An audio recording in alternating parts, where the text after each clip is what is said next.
نحمده ونصلي ونسلم على رسوله الكريم اما بعد۔ عزیز طلباء، آپ حضرات ماشاءاللہ یہاں سے حفظ کر کے گئے ہیں اور اب آپ لوگ عملی زندگی کے اندر ہیں، کسی نہ کسی دین یا دنیا کے کام میں لگے ہوئے ہیں۔ کسی بھی کام میں لگنا تو بیٹوں کوئی منع نہیں ہے، لیکن یہ کہ جن مدارس میں میں نے اور آپ نے پڑھا ہے، جو فیض یہاں سے لیا ہے وہ فیض آگے ضرور پھیلاؤ، اور جو آدمی لیا ہوا فیض آگے پھیلاتا ہے اللہ تعالیٰ اس کے فیض میں اضافہ ضرور فرما دیتے ہیں۔ آپ لوگ دیکھتے ہیں اگر کنواں کبھی آپ نے دیکھا ہو تو کنویں میں سے پانی نکالا جاتا ہے، جب پانی نکالتے ہیں تو نیچے اور پانی آ جاتا ہے، لیکن اگر آپ نکالے نہیں تو پھر اتنا ہی رہے گا، بڑھے گا نہیں، وہ یہ نہیں ہوگا کہ پانی جو ہے وہ اوپر تک آ جائے، نہیں، وہ جتنا ہے اتنا ہی آپ کو نظر آئے گا۔ اس سے یہ اصول نکلتا ہے کہ جو تمہارے پاس ہے، جتنا کچھ ہے، اس کو اللہ کی مخلوق پہ تقسیم کرو گے تو اللہ تعالیٰ تمہیں اور دے دے گا۔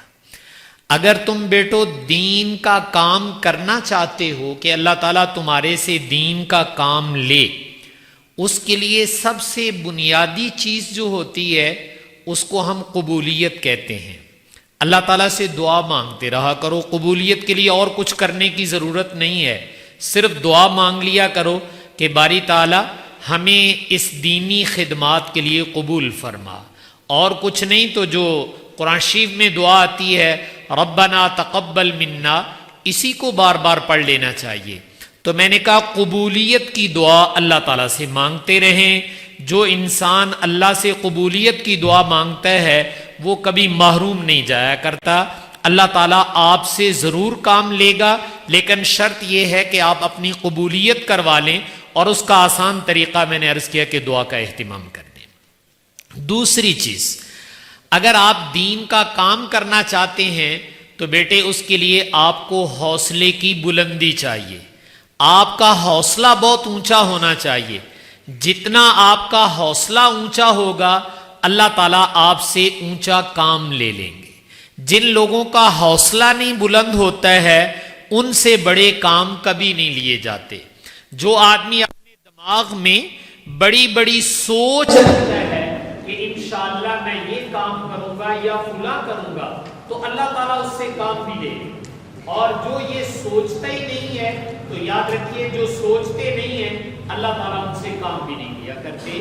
تو اس لیے اپنے اندر بیٹو سوچ کی بلندی، حوصلے کی بلندی جسے آپ کہتے ہیں، وہ مجھے اور آپ کو اپنے اندر پیدا کریں۔ حوصلے کی بلندی کے ساتھ ساتھ اگر آپ دین کا کام کرنا چاہتے ہیں تو تیسری چیز ایک اور ہے، وہ یہ کہ آپ کو کام کرنے کا طریقہ بھی آنا چاہیے۔ اگر آپ کو کام کا طریقہ نہیں آتا ہے تو تب بھی آپ کام نہیں کر سکیں گے۔ کام وہ کرے گا جس کو کام کرنے کا سلیقہ آتا ہے۔ میں اس کی ایک چھوٹی سی مثال دے دیتا ہوں۔ آپ دیکھتے ہیں یہ بڑے بڑے ٹرالے چل رہے ہوتے ہیں اور ان پہ لوڈ ہوتا ہے، بڑا وزن ہے۔ اگر اس کا کوئی ٹائر جو ہے وہ پنچر ہو جائے تو اس کو میں اور آپ مل کے اٹھانا چاہیں، سارے زور لگائیں تو ہمارے سے نہیں اٹھے گا، لیکن جو ٹرک چلانے والے ہیں ان کا کنڈکٹر آئے تو وہ کہتا کہ آپ لوگ ایک طرف ہو جائیں، میں اکیلا ہی اٹھا لوں گا۔ تو اس نے اکیلے اٹھانے کا دعویٰ کیا، ہم حیران ہو گئے۔ اس نے جیک نکالا، نیچے لگایا اور گھمایا، اور گھما کر ٹرالے کو اوپر کیا اور ویل کو تبدیل کیا، تبدیل کر کے پھر گھمایا اور نیچے کر دیا۔ تو اس کو بیٹو طریقہ آتا تھا، اس نے اتنا بڑا کام اکیلے کر لیا۔ ہمیں طریقہ نہیں آتا تھا، ہم سارے مل کر بھی اس کو نہیں اٹھا سکے۔ اس لیے دین کے کام کے لیے یہ تین باتیں میں نے آپ سے عرض کی ہیں۔ دعا کے ذریعے سے اللہ تعالیٰ سے قبولیت لینا، یہ انبیاء کی سنت ہے۔ سیدنا ابراہیم علیہ السلام آخر میں پہنچ کر قبولیت کی دعا فرما رہے ہیں۔ اور دوسرا میں نے آپ سے عرض کیا حوصلے کی بلندی۔ حوصلہ جتنا بلند رکھو گے اللہ تعالیٰ تمہارے سے اونچے اونچے کام لے گا۔ اس لیے سوچ کی بلندی اپنے اندر پیدا کرو، اپنے اساتذہ، اپنے مشائخ کو دیکھ کر، تو انشاءاللہ اس سے بھی تم دنیا میں بہت اونچا کام کر جاؤ گے۔ اور تیسرا یہ کہا ہے کہ طریقہ کار بھی مجھے اور آپ کو آنا چاہیے۔ اپنے بڑوں کے پاس آنے کا بنیادی مقصد وہ طریقہ کار ہی کا سیکھنا ہوتا ہے. تو آپ جو کام کرنا چاہتے ہیں تو میں نے کہا اپنے بڑوں سے مشاورت کر لیں تو آپ کو طریقہ کار بھی مل جائے گا. تو طریقہ کار بھی اللہ تعالیٰ صحیح دے دیں تو پھر آدمی ٹھوکروں سے بچ جاتا ہے.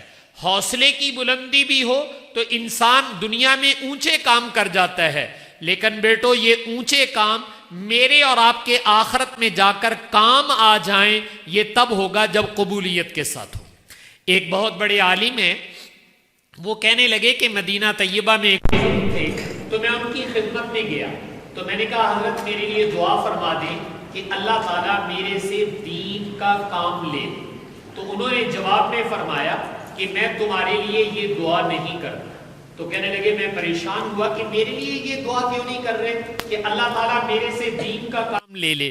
تو انہوں نے فرمایا کہ آپ نے دعا ادھوری کہی ہے، میں تمہیں بتاتا ہوں دعا کیا کروانی چاہیے یا کیا کرنی چاہیے. تو کہا دعا یہ کرواؤ یا کرو کہ اللہ تعالیٰ دینی خدمات کے لیے قبول فرما لے. اس لیے کہ بعض دفعہ اگر قبولیت نہ بھی ہو تب بھی کام لے لیا جاتا ہے. حدیث میں آتا ہے ان اللہ لا یؤید ھذا الدین بالرجل الفاجر. اللہ تعالیٰ کو کام کی ضرورت ہوتی ہے تو اللہ کان پکڑ کر کسی کی فاسق و فاجر سے بھی دین کا کام لے لیتے ہیں، لیکن وہ اپنے نیت کے کھوٹا ہونے کی وجہ سے وہ بدلے سے محروم چلا جاتا ہے. کام بھی کر دیا اور ملا بھی کچھ نہیں. تو اللہ تو کام لینے کے لیے محتاج نہیں ہے، وہ تو کسی فاسق و فاجر سے بھی کام لے لے، لیکن اگر اس کی نیت ٹھیک نہیں ہے تو اس کے پلے بھی کچھ نہیں پڑے گا. لیکن جب اللہ تعالیٰ قبولیت کے ساتھ کام لیں گے اس کی برکت یہ ہوگی کہ کام بھی ہو جائے گا اور میری اور آپ کی نجات اور اللہ کی قرب و رضا کا ذریعہ بھی بنے گا. تو اس لیے قبولیت کی دعا بیٹو مانگنا اور حوصلہ اور سوچ کی بلندی اللہ کے لیے اپنے اندر پیدا کرو. اور تیسرا میں نے کہا اللہ کے لیے جو کام کرنا چاہتے ہو اپنے بڑوں سے طریقہ کار پوچھ لو. ٹکریں نہ مارتے رہو. ٹکریں مارنے سے وقت بھی ضائع ہوتا ہے، صلاحیت بھی ضائع ہوتی ہے. لیکن طریقہ کار پتہ چل جائے تو جیسے میں نے مثال دی تھوڑے وقت میں آپ زیادہ کام کر لیں گے. اللہ تعالیٰ سے دعا ہے کہ اللہ تعالیٰ مجھے آپ کو عمل کرنے کی توفیق عطا فرمائے. وآخر دعوانا ان الحمد للہ رب العالمین. دعا فرما لیں.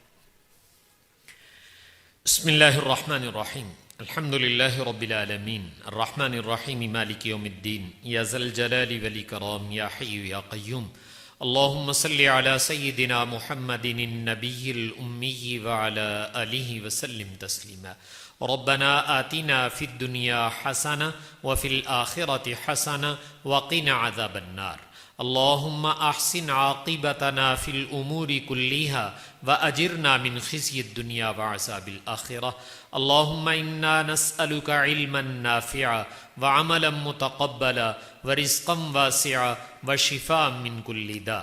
اللہم وفقنا لجہد الدین کما تحب وترغى وأینما تحب وترغى. اللہم اجعلنا دعاة الیک وإلی رسولک. یا اللہ جو دین کی بات کہی سنی گی اس کو شرف قبول عطا فرما. یا اللہ آنے والے موجودین اساتذہ منتظمین یا اللہ ہم سب کو شرف قبولیت سے نواز دیجیے گا. دینی خدمات کے لیے موت تک عافیت کے ساتھ قبولیت کے ساتھ لگے رہنے کی توفیق عطا فرمائیے گا.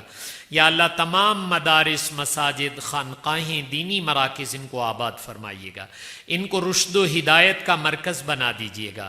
کسی آنے والے کو رشد و ہدایت سے محروم نہ فرمائیے گا. یا اللہ آج کے اس اجتماع کو اور شام ہونے والے اجتماع کو شرف قبول عطا فرمائیے گا. یا اللہ اس کو خیر و برکت اور رشد و ہدایت کا ذریعہ بنائیے گا. ہر قسم کے فتن، حوادث، بلیات، مصائب، الجھنیں، پریشانیاں یا اللہ ان سے ہم سب کی حفاظت فرمائیے گا. یا اللہ دنیا اور آخرت میں عافیت کاملہ کا معاملہ فرمائیے گا. وصلی اللہ علی النبی الکریم وعلی آلہ واصحابہ اجمعین برحمتک یا ارحم.